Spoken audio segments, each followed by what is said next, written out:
Some time ago, Didi Ma shared with us an incredible experience of divine love she once had. Devalok, another of Didi Ma's students, suggested that such a magnificent experience needs to be shared with all. After some persuasion, she agreed to write about it. I, Devashish, with the help of Devalok, have the honor of narrating it for you. Several years ago, I was in Newark in the company of Avadhut Sri Bhagwan Ramji, whom I addressed as Babaji, a truly great being. His deep compassion and perceptive sensitivity were so astounding that reached such heights that could be compared only to the divine itself, except, of course, the divine is above all human traits. That afternoon, before the experience of divine love, I had a feeling of strange fulfillment within me that beggars all description. Most spiritual experiences, more often than not, are absolutely outside the reach of the average person's mental capacities. Consequently, the ability to ascribe meaning to them using one's own rational disposition is simply uncalled for. You may believe it if you are an aspirant of the spiritual path, or perhaps if you have had some experience of your own, but it is understandable that you may not believe it if you live only within the confines of your mind and five senses. Such people tend to look upon the marvels scattered all around us as a hallucination rather than the pure pearls they truly are. One afternoon, after being in Babaji's company, we all retired for a brief rest. I entered my room and was all alone. I had just laid down to rest my eyes when I became aware of a tremendous something in the distance coming my way. Unbelievably, I could see something indefinable that was clearly infinite and nameless, and yet was very real. An overwhelming invisible existence or consciousness was approaching me.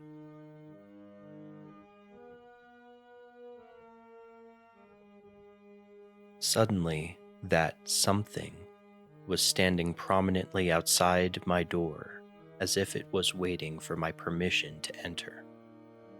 I had a distinct feeling of its limitlessness.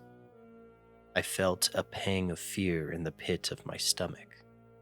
It was something that I can only describe as the abstract, vast ocean, but very real, that was standing at my door. I began to shake a little at the prospect of the next happening.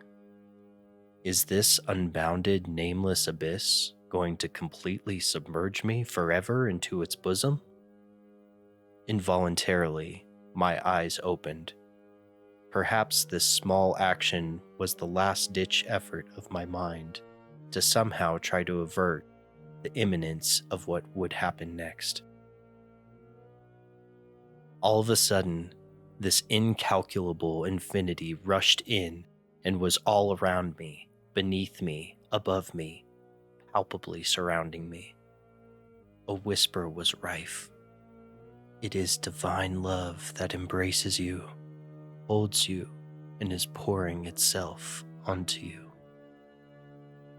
I very clearly remember this love divine gushing through from each and every pore of my physical body into my psychic being.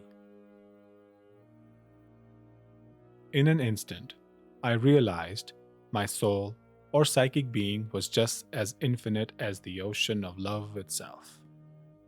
I felt the endless depth of my soul's infinity.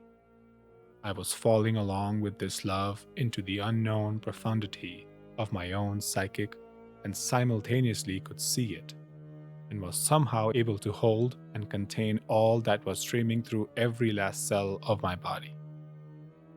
It felt as if a cascade of pure love was falling into my soul with a tremendous force from the sky, and my inner being was almost certain that its grand journey will never end. I experienced and realized that it was possible for the vast and boundless ocean to pour itself into a single boundless drop. I do not know how long it was when the physical body decided it could no longer withstand the torrent of this mad love anymore. It felt like all of the millions of cells composing the body had started to give out to the pain of ecstasy and were proclaiming together for it to stop, lest they should die now. If you let it continue, we'll die, they were warning me over and over. What was it that made me suddenly sit up and break the experience? I cannot say. All I can say is that the body and the mind had been within the margins of extreme bliss, the totally wacky bliss, and yet the body was experiencing the agonizing pain simultaneously. It was a pleasant surprise to find myself still alive. I started to slowly massage my hands, arms, and other parts of my body in an effort to make the pain dissipate. As I tried to recall the experience, the sensation of boundlessness started to unfold again. The memory of the cries of the cells was fresh in me. I was not ready to have it repeated. This was the first time in my life that I had experienced the cells of a human body, the smallest entity responsible for the fabric of flesh, known as the physical. After some time, I regained my composure and went downstairs. Babaji was already seated in the backyard surrounded by some people. As I arrived there, he asked, "Were you resting?" "Yes, Babaji," I answered. "Did you actually get some rest?" he asked. I just smiled and made no answer. As he looked back at me, I knew he was aware that I had just gone through some special experience.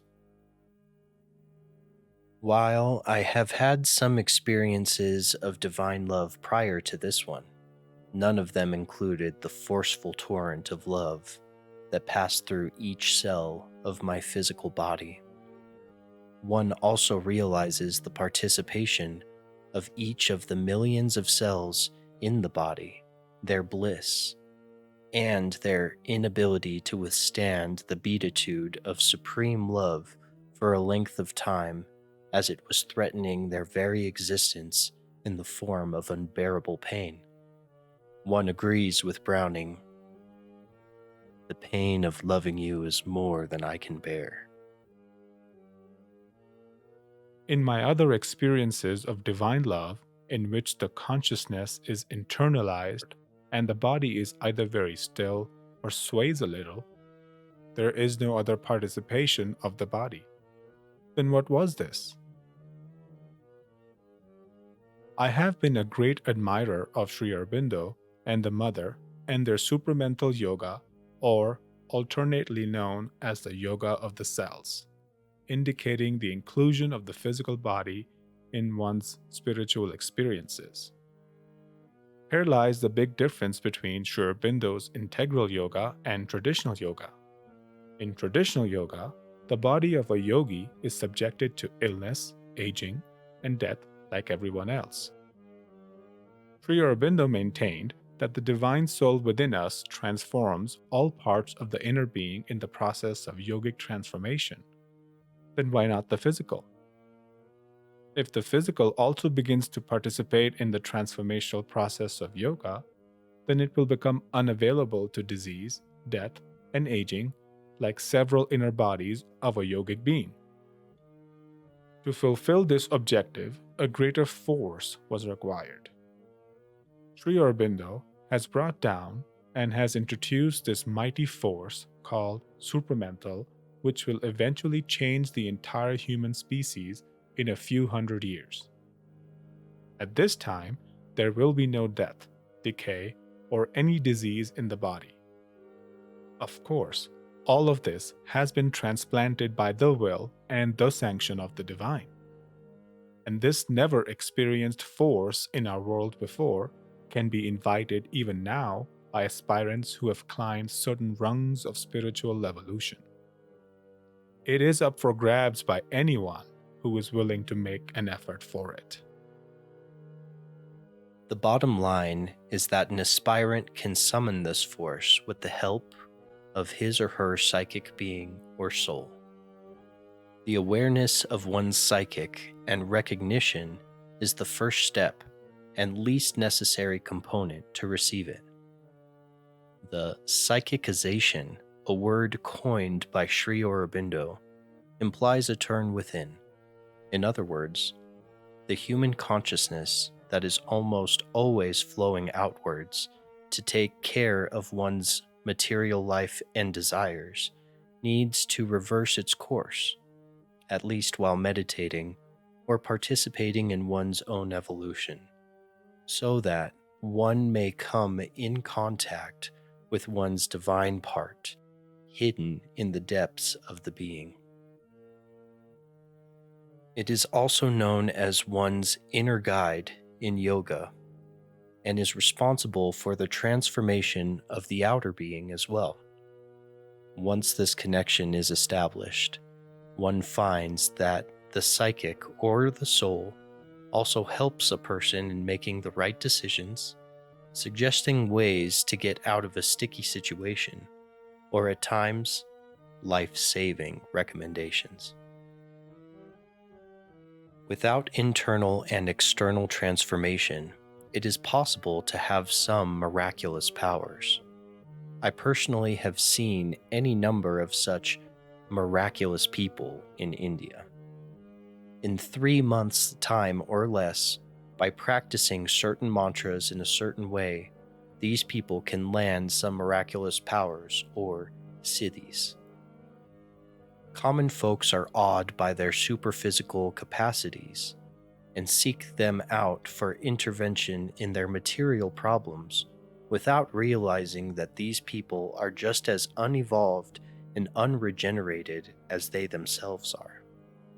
Sri Aurobindo called the state of so-called miraculous people a crown on a pig's head. They are very capable of robbing you of your money. Worse yet, unscrupulous as they are, whenever they are in need of your money, they don't hesitate to create difficulties for you, so you may seek them out to eradicate the very problems that they themselves have created. Do you realize the same force they had used to eradicate your problem can fling even more difficulties in your path? This process they will repeat not once, not twice, but ad infinitum. Rest assured, after the fall of the body, none of these miracles will stand in good stead for them. They receive, like everyone else, the fruits of their karmas, and 99% of the time, it is the very same spirits of the deceased that they have enslaved to carry out their superphysical works that turn against them as punishment for abusing them. One quick and true story. My scientist father believed in the divine, but was not impressed by such sorcerers, if you will. Once my grandfather prevailed upon him to meet some such person, whom they thought was highly accomplished and close to divine. My father witnessed the man's activity, and was impressed initially by his doings, but asked him if he could spend a day or two with him to finally make up his mind. Day 1 passed without any event.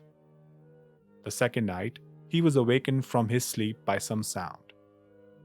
He got up from bed to check the place out. On the balcony stood the magician, trying to muffle his cries. What my father saw was unbelievable. The man had a cut on his hand. The blood was dripping out, and he was trying to endure the pain.